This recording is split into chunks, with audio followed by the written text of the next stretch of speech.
VOD, video on demand, VOD. It's a term that's relatively young. I would say 10, 15 years or so is when it came out, and it's video on demand. Now, I want you to understand that there are three types, and a lot of people don't get this, so I'm giving you the three types of video on demand. Really, it's number one, TVOD, transactional video on demand. Now, underneath that can also be PVOD, which would be premium video on demand, but either way, it's a transactional thing, meaning you want to watch content, you have to pay a fee to watch that content. Vudu is a perfect example. Apple TV or iTunes, one of those things. Amazon even has their TVOD where you have to pay to watch anything transactional just to watch that one piece of content.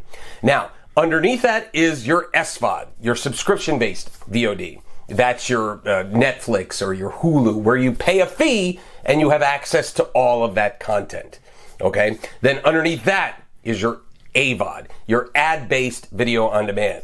That's Tubi, that's YouTube, and actually there's a lot of AVOD now that's being mixed into Amazon and Netflix and even Hulu. So that's where you could pay a lesser price and watch the ads. So that's how they're going to make their money.